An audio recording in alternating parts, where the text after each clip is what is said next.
Hey, how we doing, guys? It is Friday, August 20th, the year 2021. And it is a couple minutes past the hour, past 1 o'clock p.m. Central Time here in the great state of Kansas. So, anyways, I want to thank you guys for being here today. Interesting. So normally, as you know, we do the lunch talk live on Wednesday. So we had a great opportunity this week as we've been working with some new customers within MW Partners, bringing them in, and we had to make a few changes to the schedule. So I apologize for those of you regular watchers of the show. We had to make some changes to the schedule. So we're doing it Friday. So we'll see how that goes. But otherwise, what I am excited about, and I kind of want to get into this real quick before I forget. But next week, Paul Carter, he's the COO and co-founder of a company by the name of Beehive Live. So it's a recruiting software and SaaS type of a product. They've got a pretty interesting company that I'm looking forward to talking to and engaging with about next week. So if you are not regular watchers, I would definitely say get on. Make sure you're ready next week, Wednesday. I believe that's the 25th. Donnie, 25th? Is that right? Next Wednesday is 25th. So the 25th, 1 o'clock p.m. Central Time, we'll be talking to Paul. We'll be talking about this product that they have. It's a recruiting software.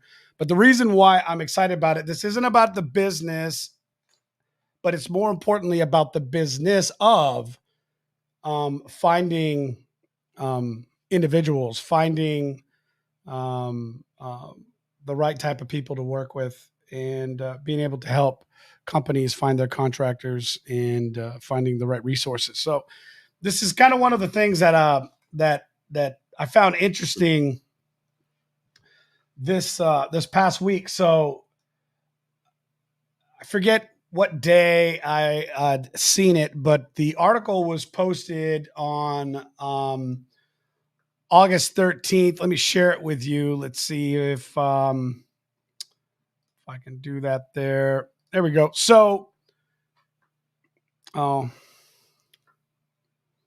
we've got a little banner issue, but let's do this.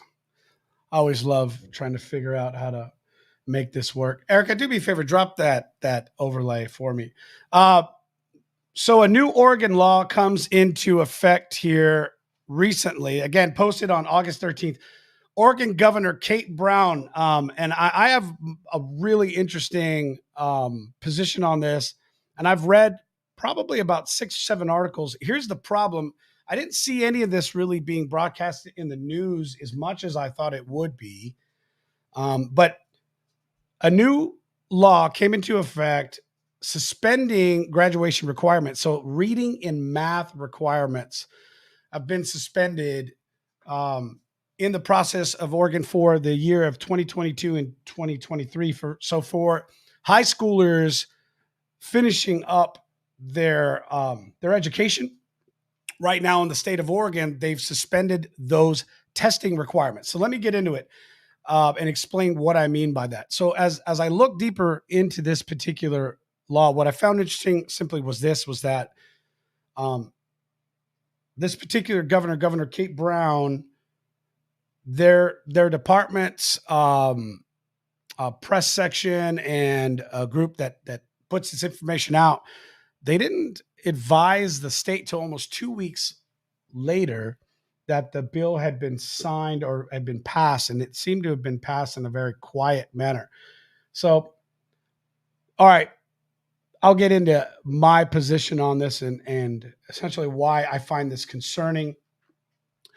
I'll also share something with you that I read that I found pretty interesting, and I would definitely check it out. So it's an article done by Forbes magazine, November of last year, in regards to employee perception, professional growth declines with COVID-19, and here's what you can do. It goes into a bunch of different statistics and aspects to it, looking at a positive side of what's happening. But what was interesting was the amount of engagement that seemed to spike and then come down. So if you've been watching us for a while, here's one of the things that I've been focusing on, and I've been feeling very much that this is just a position that I believe as employers and as coaches, as leaders, as managers, that we need to be paying attention to. And that is leadership, development, mentorship, and simply put, the well-being of us as individuals, as people in the future. Right now, there is so much going on in our country. We see what's happening internationally, and there's such a divide in terms of what is right or wrong for our country, that I believe that people as a whole, and I've seen some really great posts coming out from certain companies that seem to be paying attention to it. But as a whole, I believe that our society has forgotten about the psychology of what's happening to us, having to be disconnected in a way that we've never had to endure, whether it be war or recession, depression. Um, in our history, at least in my lifetime, I have not seen anything like this, and I haven't found anything historically as I look it up to see that this is a norm that we've asked people, and then now in many cases we're now forcing employers and forcing groups, especially if they're within a subsidized industry, um, to have to do things that they do or do not believe um, in order to get aid from the federal government. So it's they're using a lot of what's happening currently, like with this COVID-19 pandemic, in a leverage position. And so this bothers me. This bothers me because I am a small business owner, and I am creating a future for myself, my employees, my family, and I'm doing everything I can at my power. The last thing I want or need in a country like the United States is to have my government now tell me what I can and cannot do, or force me to try to do something that I can't or can do in order to be able to continue my business. So this is the things that bother me. So I'm not going to get into politics. I won't, because I believe politics is an amazing discussion that people should have. And you should be able to understand everybody's position, because their culture and their environment and all those elements of their life around it are going to nurture where their positions are. And you should be able to have those conversations. I like them because I don't get angry over another person's position in it. In fact, I love that my friendships and our relationships, whether business or non-business, are so mixed with all kinds of different personalities, different cultural backgrounds, because it makes me be so much more open to other people's positions and views. And over time, over a course of time, I've actually become more aware of other people's positions because of their life experiences, and it's allowed me to change some of mine for the better, and be a lot more understanding. So that's why I believe that political conversations should be more open. But unfortunately, in the professional workspace, it becomes personal, and there's many that just don't know how to have that conversation openly.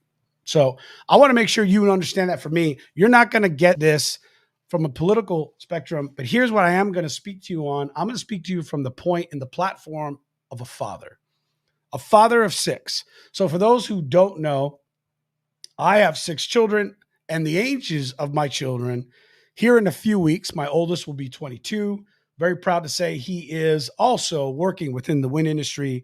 We're a military family, as they call it a support family. My oldest son served in the U.S. Army, and now he's currently a traveling wind technician out there, working in this industry, and I think it's pretty cool as I look back and realize that when I started in the industry at 2008, I had no idea that we fast forward 13 years later, my son would be uh, climbing turbines as well. So, anyways, I think it's pretty neat. But the reason why I bring this up, my oldest will be 22 here in a few short weeks. Excuse me. And my youngest, if you're ready for this, is 2 years old. So from 22 to 2, I have 6 children. I've been a father for now over 20 years. Um, and you know, when you are a dad this long, there's a couple things that happen. Number one, um, you forget what it's like to have personal space. Just throwing that up.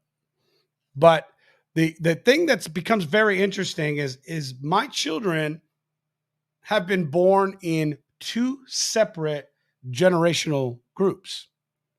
You see, my children that are older, the 17, 19, 22-year old, they're they were being brought up in a different period where I was in my 20s and 30s. Then the next set of my children, 10, 7, and 2, well, they're being brought up in a whole different world where I'm now in my late 30s, 40s. So they're seeing two different developments of a father. Okay. And so why I think this is important, because when we get into the article that I shared in regards to the Oregon's uh, Governor Kate Brown, by the way, the law that I'm discussing, um, this particular bill, I think it's 744. So Senate Bill 744. And it bothers me because this is what they basically said. They said that currently today, the requirements for graduating, this testing requirement, should not have anything to do with the fact that they did very well into a class and they passed their classes. So this assessment at the end shouldn't matter. Now, it's absolute BS. Okay. And I'll get into why. So let me give you a quick history about me. First generation, my father was an immigrant, came to this country out of Central America, met my mother. My mother was born here in the United States, but her family, living on the border of the US and Canada, farming family, had a lot of differences in the way that they were raising their family. They met. One of the greatest things happened to this country in 1979, and that was me. No, I'm joking. But listen, here's here's what happens. I'm growing up in central Los Angeles, where I was born, by an immigrant father who had a very low education, a mother who grew up in a town with a low education. Watch both of them work very hard to build for themselves businesses and a life for us. Watching this go back and forth, up and down, watching them re-educate themselves. Ultimately, there were good and bad examples I got from my parents. But when I went to school, it wasn't that I was stupid, but I lived in a very, very negative environment at that particular time in my life. In high school was not something I cared about. I started caring. I didn't end with a care.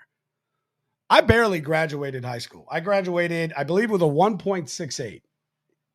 I don't even know how you can graduate. I was an athlete, lost scholarships by my senior year because of my grades being so poor. So broken home, cultural difference.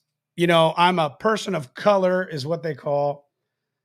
Have witnessed for myself prejudice and racism in many cases, being of a multiracial family in the 70s and 80s, when it was a lot less, accepted.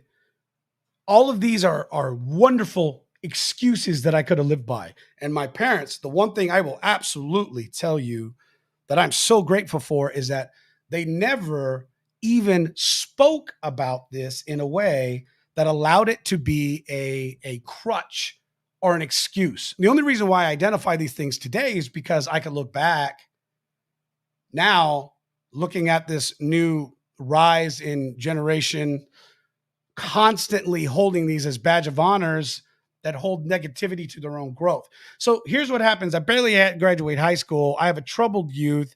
I become a very, very young parent at the age of 19, 20 years old. I have every reason in the world to live in this state of this poverty mind state that would not allow me to grow. One of the things I was very appreciative was my work ethic, and I got to work. But what I realized was in my life at that particular time that I had to be able to rise above and get out. And I did whatever I needed to do possible to leave. At that point in time, then my girlfriend, now my wife, we've been together 23 years. We'll be married in this upcoming March for 20 years. For 20 years, I've had the absolute privilege of having the same woman to call my best friend and my wife and the mother of my children and the biggest support I've ever had. We both knew something. We wanted to get out of that area of California. We wanted to get out of that position, that poverty mindset. We wanted to do more. So we constantly invested into trying something. We would fail and we would do it again. And it was a very, very tough few years of our life. We were young parents. And we had no idea what we were doing. And what did we lack? The thing that I'm most passionate about, we lacked leadership and we lacked mentorship. It didn't exist in our life. Again, all excuses that I see people using today. Now, I'm going to get to a point, I promise. This is why this new law that Oregon had passed it just sits on me so terribly, and I'm so bothered by it. You see, it was almost 7 years later, I decided through a mentorship that I got from a general foreman I had at the time, and I was an industrial electrician working within the power sector. I've been in energy most of my life. And I was building a power plant up in Northern California, and this guy's name was Mike Woods. I'll never forget his name because he recognized some things. He taught me a lot of lessons, but one of the things he helped me understand was that I could go about building a career and a life for myself the way I was going, which was a slow process, and it was going to take a lot of energy, and it would wear on me. Or I could recognize that I had more value and I could go back and reinvest and sacrifice what? He said, sacrifice 4 years to advance 14. Get ahead of where you would be in 10 years today by sacrificing 4 years. And I had that discussion. I said, you know what? And now this is a person who did so terribly in high school. My thought was there's no way I would ever be able to get through a college environment.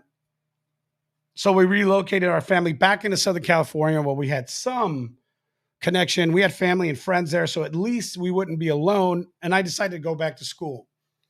I went back to school, and for the first year, I had to take so many additional classes that 14 and 13-year-olds have completed.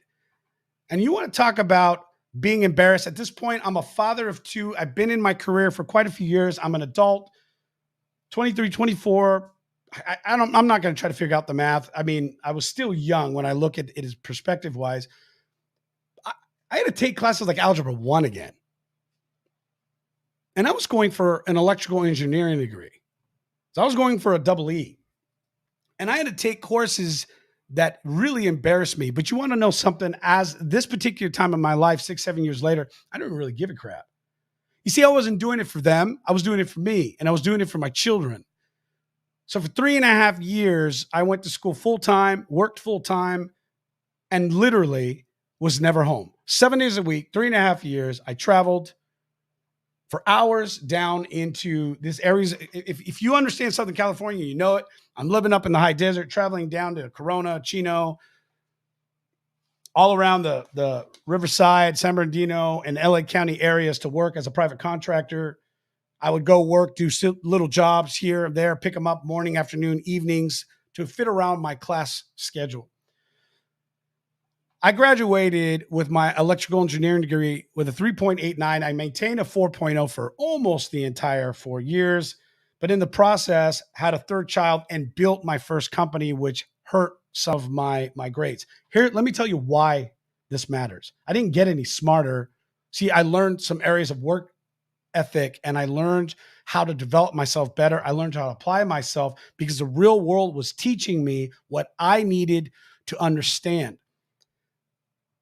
That you will always be assessed. It doesn't matter how well you perform, it's the assessment that's going to decide where the next step is.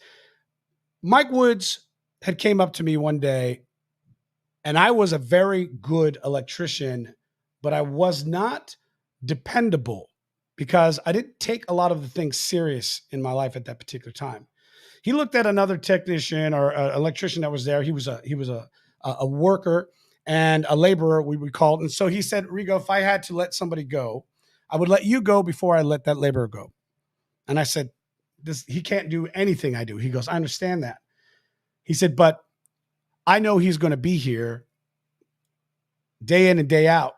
And for you, as good as you are and as fast as you're growing in your career, it doesn't matter. I can't depend on you. And I don't know if you will be here. And so how can I depend on you to help my team grow and accomplish the goals that I want to accomplish? I never forgot that. Thanks, Mike. Mike's have always been some important people in my life. So I look at this and I say, okay, Oregon says we're going to suspend graduation requirements. We're going to let people graduate who cannot prove in their assessment that they have the reading and mathematical skills to graduate. Oh, well, the argument is, well, Rigo, this individual did really good in class. So you're telling me now that the classroom and the teacher, because we all know that these can be negotiated. We've all been in high school. We all knew how to sweet talk a better grade. And so I'm going to depend on that for the assessment of my children. If my child cannot do well in a testing environment, then they need to learn how, because this is what the real world is going to be like. They don't get a free pass. And so now you have children that are coming up. And it's interesting because you look at the article from Forbes. And when I look at the article from Forbes, you know what I see is that the greatest being affected about not understanding or feeling very negatively towards professional growth right now in their life is coming from which group? It's not coming from the Gen Zs or boomers. It's coming from the millennials, Gen Xers. Hail to the Gen X. It's coming from the Gen Zs and the millennials. Why is it coming from them?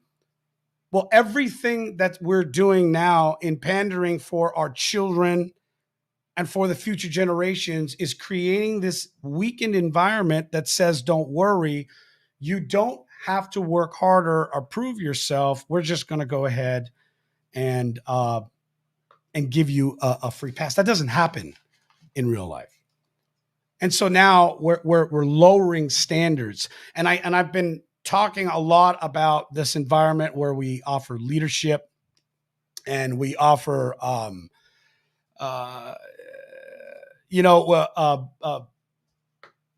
mentorship.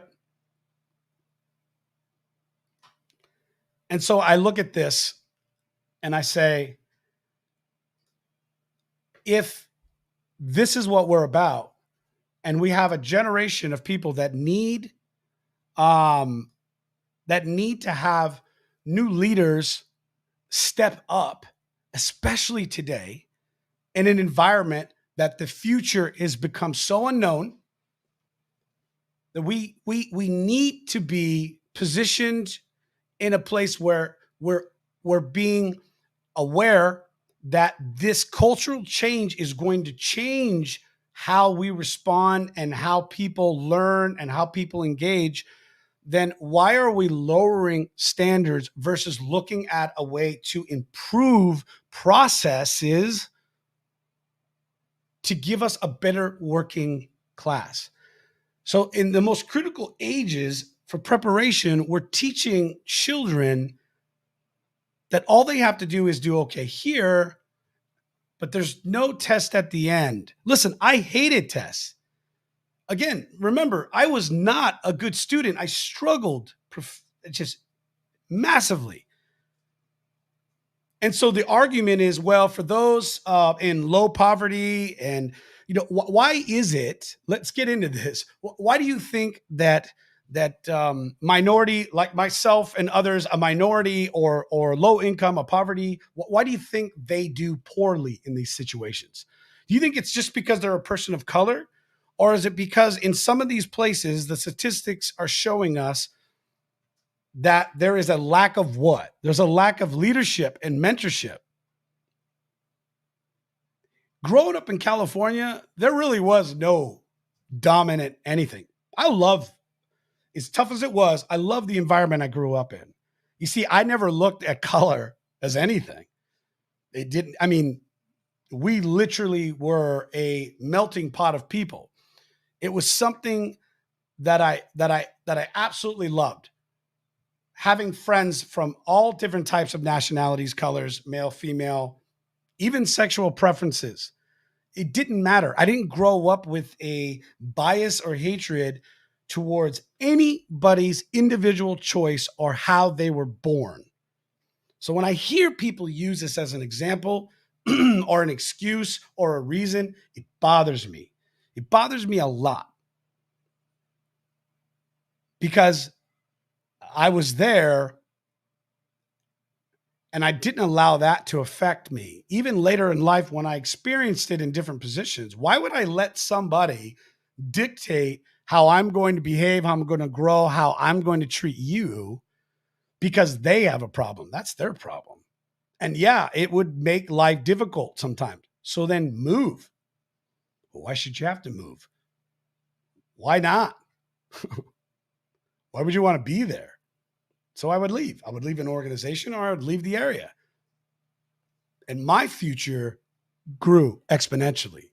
You see, so instead of teaching our children that we should pander to them, that we should cuddle them and say it's okay, poor you, you had a bad environment, so we're going to go ahead and let you graduate. Now what? So now they're going to go into a college system, and if they can even get into one, but let's say they go to a college system and then now they're going to be what?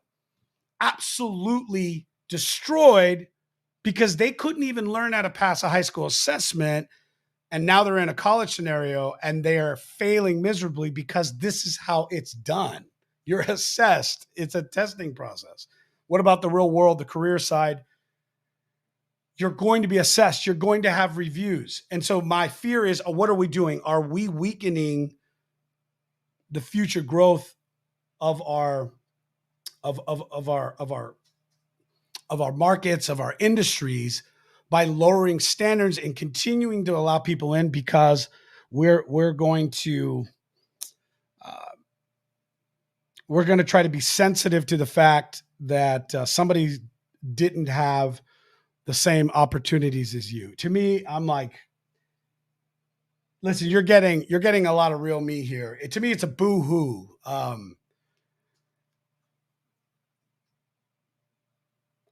I'm absolutely glad that I didn't have those opportunities or environments. It created a hunger in me.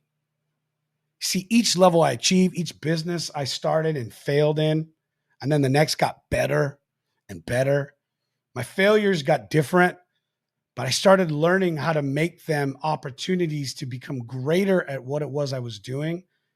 And I became less afraid of myself and less afraid of a failure. To me, it wasn't about failing, it's just a setback.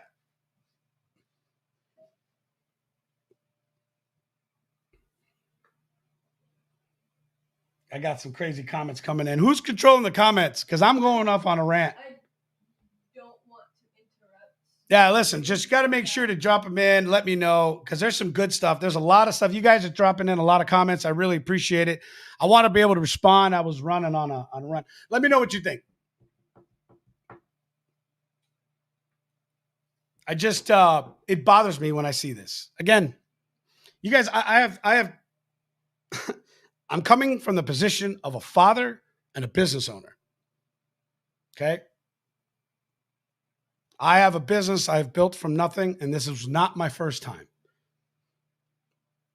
I have children that I am pouring into, teaching them how to think and act and build like an entrepreneur, but to be proud and excited about the opportunity that they can be an entrepreneur.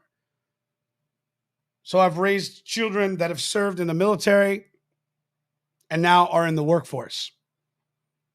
I have children that have multiple talents, and I've done everything I can to support them, regardless of what I personally want. It was about what was their passion and what was driving them. How could I help them become the best of whatever it was they were going to be? So whether it's being a part of our business, whether it's not, whether it's being an artist, whether it's being a business person, whether it's being an accountant, whether it's being a law enforcement officer, whether it's being a doctor, a dentist, an astronaut, a president, I don't care. What is driving you and how can I help you understand how to be the best at it? So now, yeah, I'm giving my children different opportunities and I'm teaching them the importance of real life lessons so that they can give value to the market, because that's what it is. When you give value to the market, you give value to people. You know what I want to hear from you is, tell me if you like, if you agree, but tell me, can you name individuals in your career so far who have made an impact on you because they gave a crap about you? They took time to say something, to inject experience in your life, and because of those conversations, you had a shift.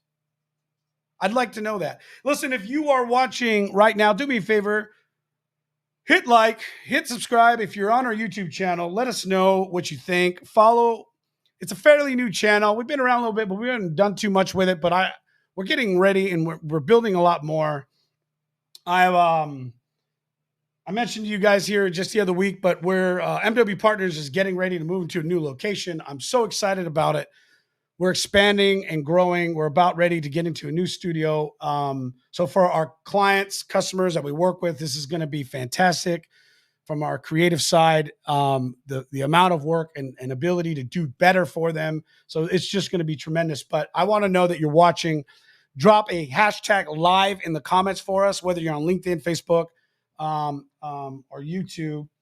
But this particular show has been developed just for primarily my LinkedIn community, but I want to know that you guys like what you're seeing. So again, do me a favor, like.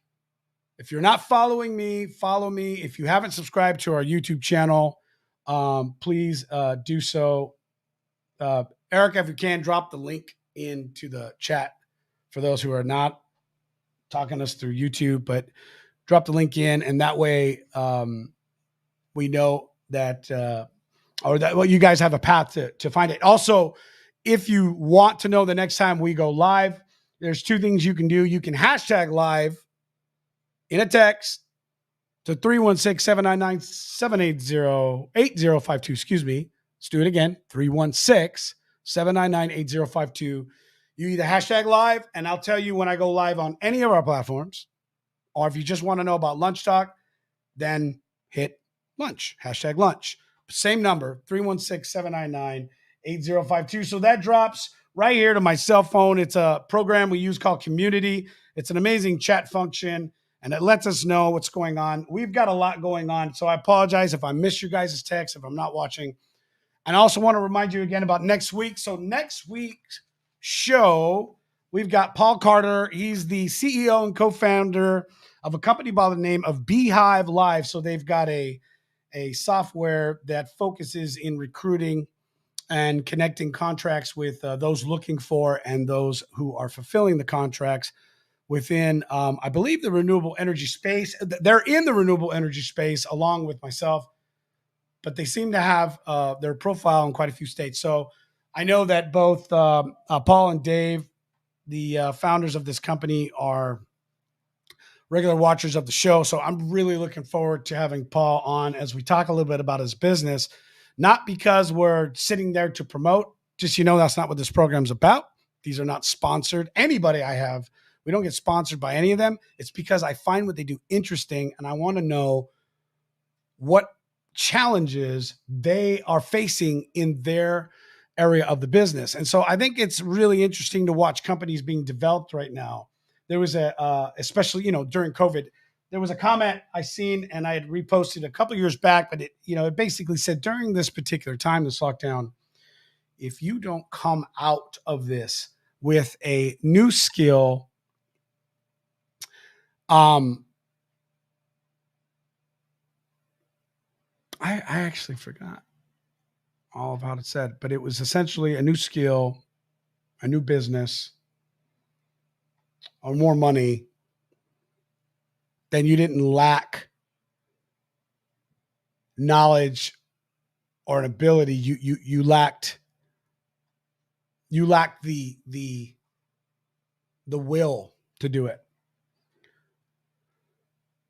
We are in a place where there's never been a better time to seek and find knowledge. Think about that. Think about how many people are now putting things right in front of us to grow and scale our lives. I don't remember a time where I could find nutrition, health, all of those things so readily available with coaching programs right there in a virtual setting. Business, leadership, mentorship, all built in a virtual place. The list is endless. Why? Because literally companies had to change the way they were doing business. So it is available now. There's never been a better time to better yourself, better your company, or create opportunities to grow.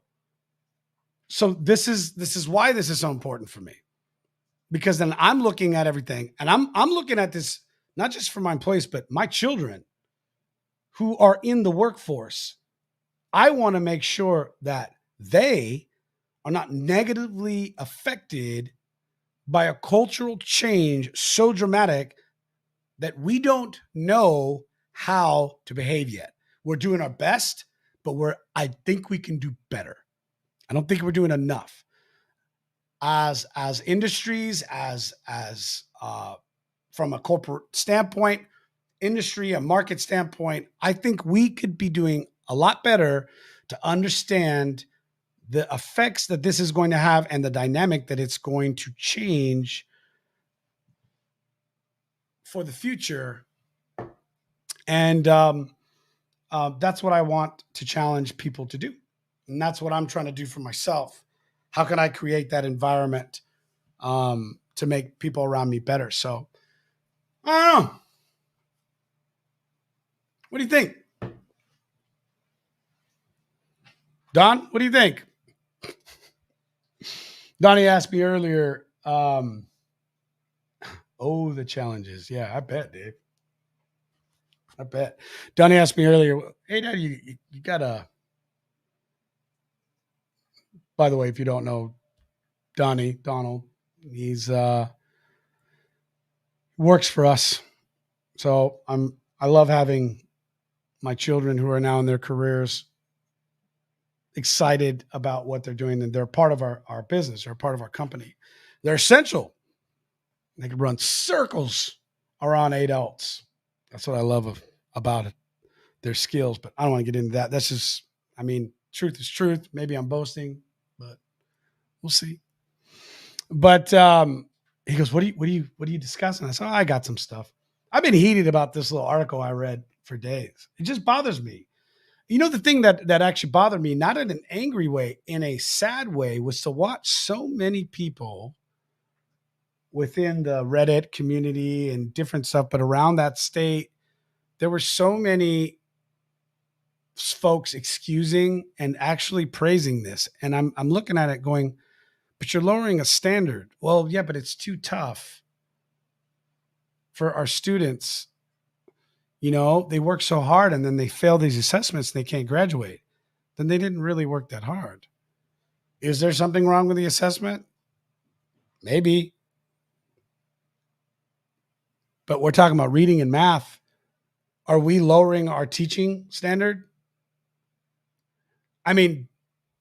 You right now out here watching this community, in a public school system, do we really think the standards are higher? They've gotten lower over the years. We know this. We look at the things and the standards set for the generation prior to my generation. I look at the standards for mine, and then I started seeing a degress in the expectations and standards for my children over the course of the last 22 years. So again, just want to remind you, this is my opinion, and from my position as a father of 6 children over the course of 22 years.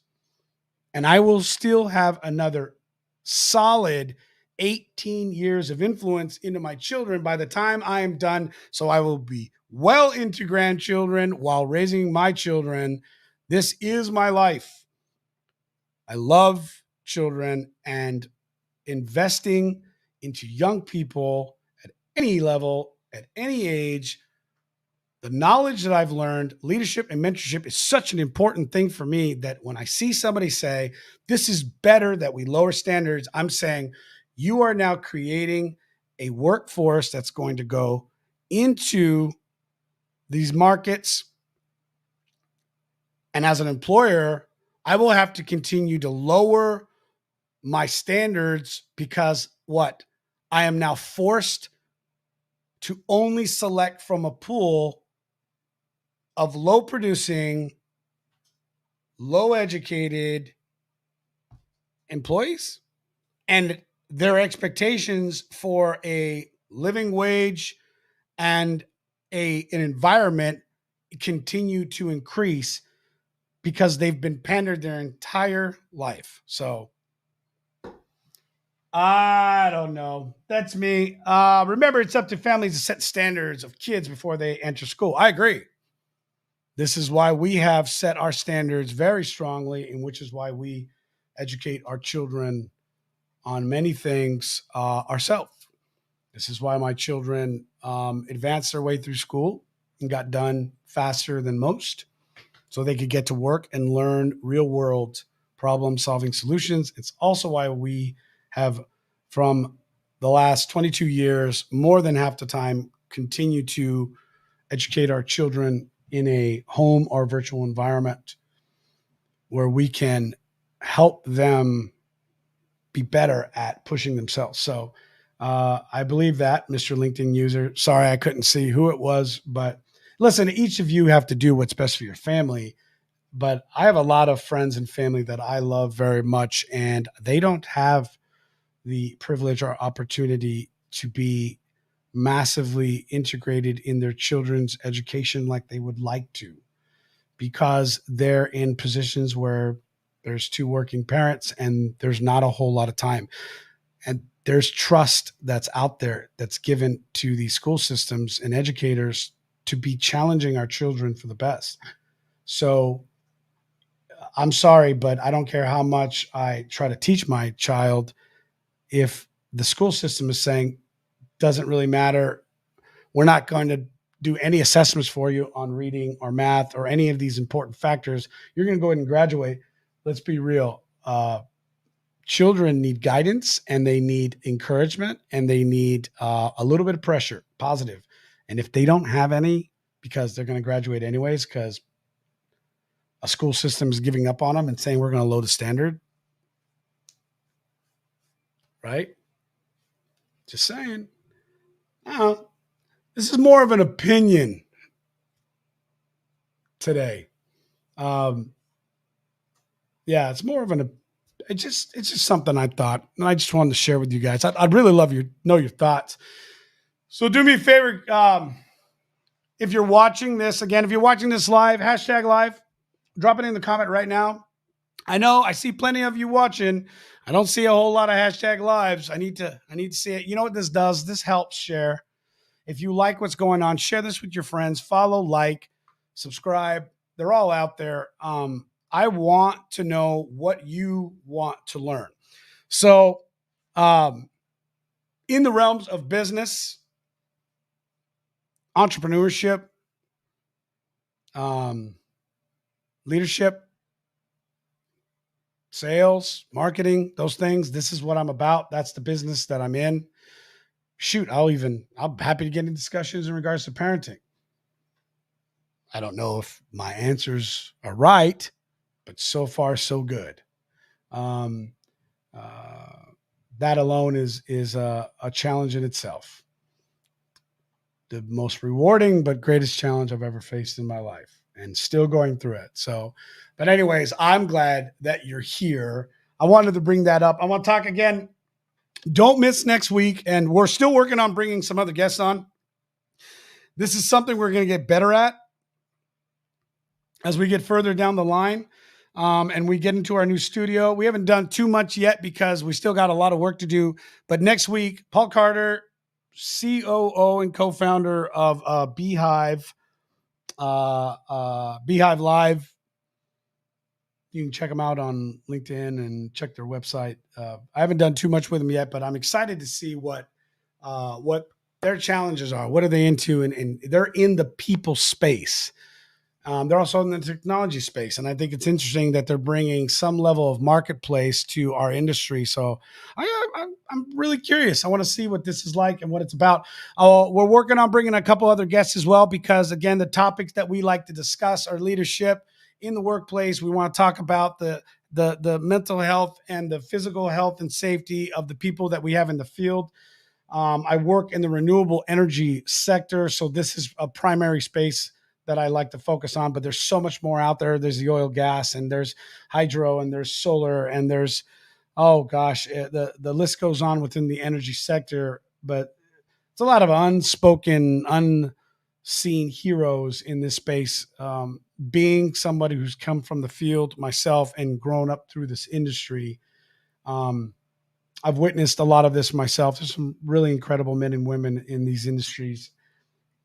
And I think we can do better jobs at starting to create environments for them to thrive in. There's a lot of other industries that have figured it out and they've created those environments. I think we could do the same. So it's just a challenge position because I think we could do it. And if I could help a small business owner get better or learn from somebody else, and that's when I'd want to do it. So if you'd like to be a guest on the show, let us know. You can contact me by just sending me a text, but you can do that at 316-799-8052. Listen, the banner goes up on the show all day long. You want to be a guest? Let me know. If you want to know, or you want to hear about something and you want me to get into that discussion, drop it in the comments. Let us know. Send us a text, and we'll do our best to start finding some folks to have the discussion with. And if you like what you're seeing, you don't like, I want to hear about it. Don't forget to subscribe to our YouTube channel as well. But find me on LinkedIn, follow, and connect with me. I'll connect with you too. So I hope you got something out of this. Next week, we got a cool guest. Excited to talk. What else we got? We may actually be in our new office by next week. I got deliveries happening. So, but we may, if they get our internet in by next week, then we may be doing the show live from our new location. That would be exciting. There's nothing like, you know how we like to do this. We love testing things out live for you. So that'd be fun. Donnie's sitting there freaking out, my producer.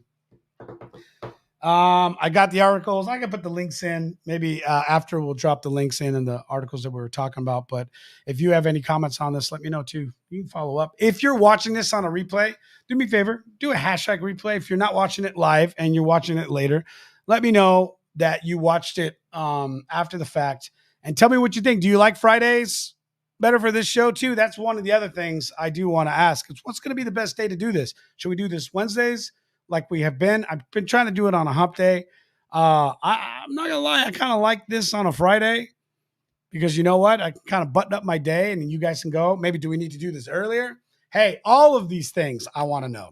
For those of you guys who have been commenting, our chat internally is going nuts. For those of you that have followed, thank you so much for being here. I appreciate it. Check out our website, mnwpartners.com. All the links are in our descriptions, and smash the like, subscribe. Again, I'm Rigo Murillo with MW Partners here for Launch Talk Live. We will check you here next week as we get ready to get into the end of the month and move further into summer. I've got a lot of stuff I want to bring to you and stuff that I got planned. But anyways, thank you so much. Have a blessed day. Have an incredible weekend. Take the time to not be distracted with the negativity of things happening right now in the world, and pray for the innocent and pray for our troops. Remember, everyone deployed, especially on a Red Friday, especially what's going on at all levels. No innocent should ever die in these horrible things that are happening in the world. But do not become distracted and do not let it create contempt or hate in your heart. It's just want to throw that out there because we have a job to do, and that is to be here and be present for those around us, for our children, for our spouses, our significant others, our employees, our employers. Okay? But let us not forget. Anyways, hey, listen, have a great weekend. I can't wait to see you next week. Let me know what you think. Drop it in the comments. That's how I know, you guys. I need to know. What do you think? What do you want? What do you like? Anyways, I will check you guys later. Take care and see you next week.